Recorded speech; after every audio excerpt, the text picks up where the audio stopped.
So this is a 5-part series based loosely on my book. Try to compile some of my thoughts, religious responses, moral responses, trying to drill down to this crisis and trauma that we're facing and provide for myself primarily some direction, some guidance, some search for meaning and for faith. In the first section, I described how this is not just a military battle and an attack against our land and our people, but it's an attack against HaKadosh Baruch Hu, his place in this world that happened in our land, to our people, on Simchas Torah, on Shabbos, and the barbarians who launched this attack speak in the name of a God who doesn't exist. Hashem is merciful. Hashem doesn't pursue or celebrate death or loss of innocent life. In the second section, I try to itemize 2 or 3 religious differences between Islamic fundamentalism and between Avodas Hashem, between our religion, Ashenu Matov Chalkeinu. Do we celebrate life or do we have a death wish? Do we see God as merciful, as I mentioned before, and therefore when the world is defective, we want to improve it? Do we celebrate and preserve Tzelem Elokim, that we are different, we are a different part of Hashem's creation? In the third section, I want to talk about how anti-Semitism has been awakened by this war. Essentially, I think there are 4 layers to this war. There are 4 wars taking place, and then there's one project called the National Project of Unity. The obvious war is the military, geographical, political war. The second layer to the war is the war I spoke about in part 2, the war of religious values, how people see religion and see Hashem in this world. And the third war is, of course, a battle of anti-Semitism. We thought it would be different. We thought that back in our land, with our peoplehood and with robust Jewish communities around the world, anti-Semitism would not rear its head. We're in a modern world of tolerance, of enlightenment, of equality. But yet, evidently, we're still living through the medieval feel of anti-Semitism. And I want to discuss some of the aspects of anti-Semitism, which, of course, Jewish history is cyclical, so whatever happened in the past will happen again, just in modern manifestations. You have to train your eyes to see through the shell, see through the externals, and look into the heart of these cultural events, because history cycles upon itself. A big question that people are inquiring or probing is anti-Zionism equivalent to anti-Semitism? Can I oppose the state of Israel? And I don't mean oppose political positions of the state of Israel. That's obvious. That's a political question. You can, and every Jew can, and non-Jew can. But if I oppose the concept of the state of Israel, which we never thought would be put into question. Over the last 75 years, people question our right to live in this part of Israel, to live in that part of Israel. Obviously, our Muslim haters in the Islamic world doesn't want us to be here, but across the world, the enlightened Western world, no one questioned the right of the state of Israel to exist. And yet now it is being openly questioned. From river to the sea essentially implies that the Jewish state should cease to exist. And many people are claiming, well, my anti-Zionism or anti-Israel position isn't anti-Semitic. I'm not opposing Jews. I'm just opposing Jews living in the land of Israel. I think that theoretically the two can be separated. Namely, you can oppose the state of the Jews without opposing the right of Jews to live, but with 2 very, very strong caveats. And those caveats are so strong they have to be very, very carefully questioned before you leap into that severing of the 2. Number 1, history has proven that without a state for the Jews, Jewish survival is very tenuous, is very delicate.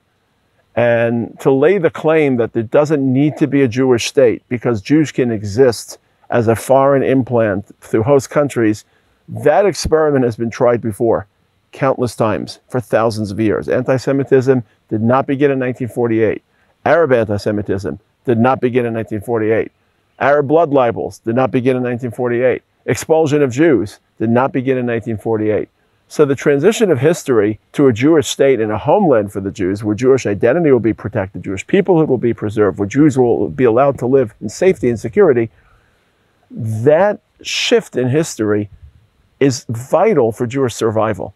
So in theory, you're right. In theory, a Jew can live, and again, assuming you're not a redemptive Jew like I am and like we are, but a Jew can live somewhere else. He doesn't have to live in the state of Israel. But unfortunately, that experiment hasn't really been so successful. And the second question is that it's very, very easy for anti-Zionism and anti-Israel sentiment to bleed into anti-Semitism. And you see it at the protests, and you see it with the cliches, and you see it.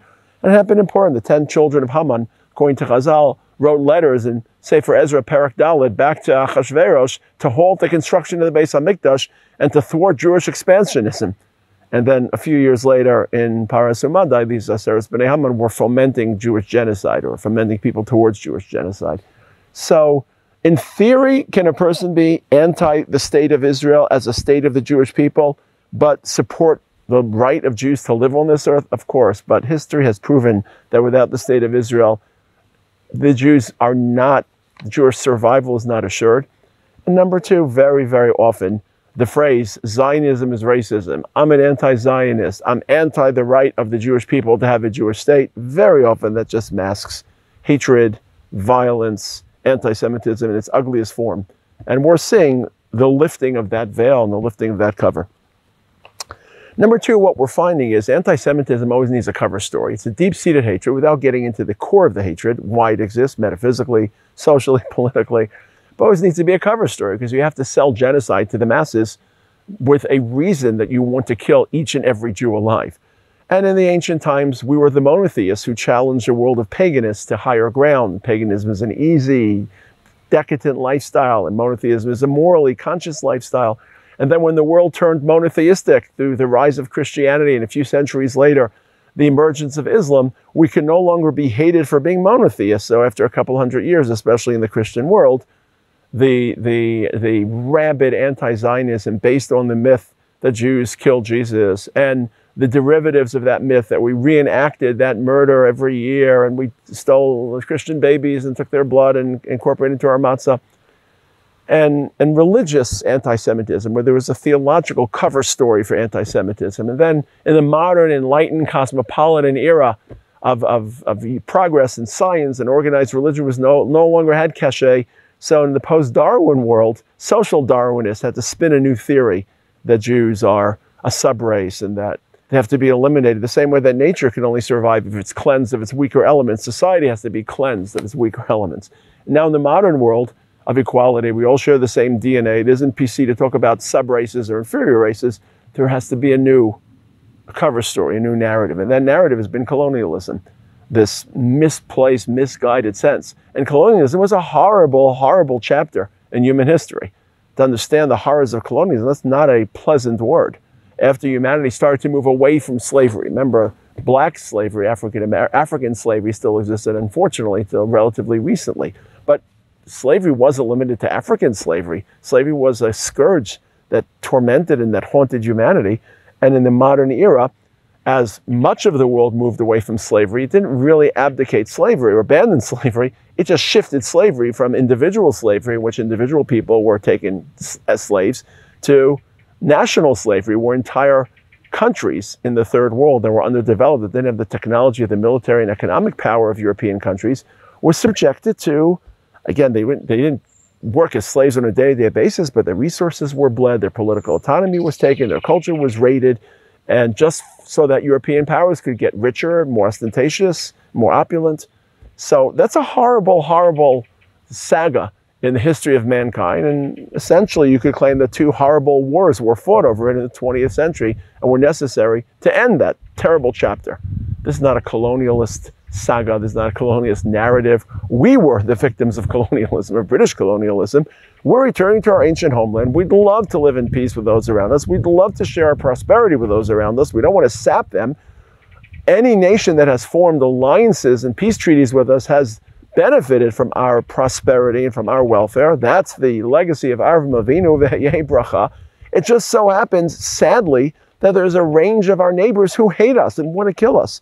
So we have to defend ourselves, and part of defending ourselves is creating defensible borders and creating a Jewish state that, so this is the furthest thing from colonialism, but the overlay of a narrative to justify mass murder, to justify not homicide, but genocide, is something we've suffered in the past and something that we're suffering again. The third issue is a very famous letter the Rambam wrote to the Yemenite community in the 12th century, the Igeret Teiman. They were facing a false messiah, they were facing Islamic persecution, Islamic fundamentalist persecution. And the Rambam wrote a letter to the Yemenite community in which he assured them that throughout history, Anti-Semites would wield two weapons. There would be the actual weapons, the swords, in this case the guns and the missiles, in our context, but as well they'd also raise their tongues to challenge us. It's based on a pasuk in Yeshaya, Kol kli yutzar alayich lo yitzlach, v'chol lashon takum itach lamishpat tarshi. Any weapon raised against you will fail, and any tongue hurled against you will be thwarted. Kol kli lo yitzlach, v'chol lashon takum itach lamishpat.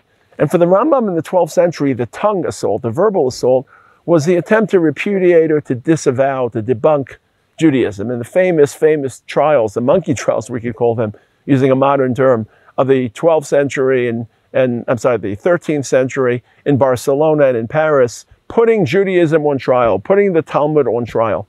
And the Rambam assured the Yemenite community that those two attacks against our people, namely the physical military attack and the verbal assault, they would each be defeated based on the prophecy of Yeshaya. V'chol lashon takum itach lamishpat tarshi. Well, now it's about 700, 800 years after the Rambam, and that second part of the pasuk has even more literal meaning. V'chol lashon takum itach lamishpat tarshi. We are being tried in the international courts of justice for crimes against humanity, though we're defending ourselves in a moral and just war. And Yeshaya promises us that Chol Lashon Takum Itach Lamishpat Tarshi, that when they challenge us, we are a moral people. We have lost the lives of soldiers because we did not carpet bomb entire provinces in Gaza, as the Americans did, as the Allies did, as is completely accepted, unfortunately, in warfare. And we sacrificed the lives of the precious, precious lives of our children because we went house to house and room to room, and we lost lives and we lost limbs. And the audacity to challenge us in the court of law. This isn't new. This was prophesied by Yeshaya, and that too will fail. That too, they themselves, the gall that a failed state such as South Africa, in which women are routinely abused, and in which politics are routinely corrupted, that they would hurl moral accusations against our people, in which we celebrate the dignity of life, is galling, and of course it will fail, and they will be relegated and condemned to the dustbin of history because of their moral hypocrisy.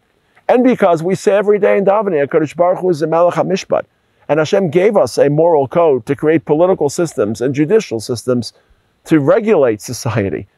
And the notion that we could put Judaism on trial in the 13th century, we could put the state of Israel on trial, because once it's part of the public discussion and the public debate, it's no longer rabid anti-Semites hating us. It's now being brought before a court of law, an unbiased court of law. Well, we've seen how unbiased organizations and unbiased bodies, how they can be rallied and manipulated against our people. Just look at the UN, which offered such great hope to humanity in the post-World War era, and how that's been hijacked by anti-Israel forces to issue these empty and hollow condemnations of our people. So we're seeing all the classic patterns of anti-Semitism returning. The attempt to distinguish between anti-Israel and anti-Semitism, which again, in theory, could be severed and could be detached, but they're really the same. And looking for new cover stories to justify homicide, and launching verbal assaults against our people. We are living through the saga of anti-Semitism. As much as we thought that was part of the past, it isn't. It's part of the continual struggle to represent Hashem in this world. One final note, the challenge of anti-Semitism is, as much as they hate us, and as much as our haters have to be defeated, we can't hate the haters, because our mission, and we're getting closer to that mission, is to inspire the world. So when Mashiach comes, the evil, the killers, the terrorists, those that refuse to see Hashem, they'll be eliminated in the apocalyptic prophecies that we read about. But with all of humanity, the sane, civil, wise people who may be duped right now by the anti-Semites, may be duped by their moral confusion, but they will be enlightened, and they will gather in Yerushalayim to see HaKadosh Baruch Hu and to herald us as the people of Hashem who bring Hashem into this world. So don't let anti-Semitism turn you into a misanthrope, because that would be caving to anti-Semitism and its toxicity. But keep your faith in humanity, even when humanity doesn't live up to your expectations, and know that in the end of days, we won't defeat humanity. We're looking to inspire humanity and to elevate humanity. So this is the third section, this third layer of the war, beyond the military political layer, beyond the religious battle of religious values, this struggle all of a sudden against anti-Semitism.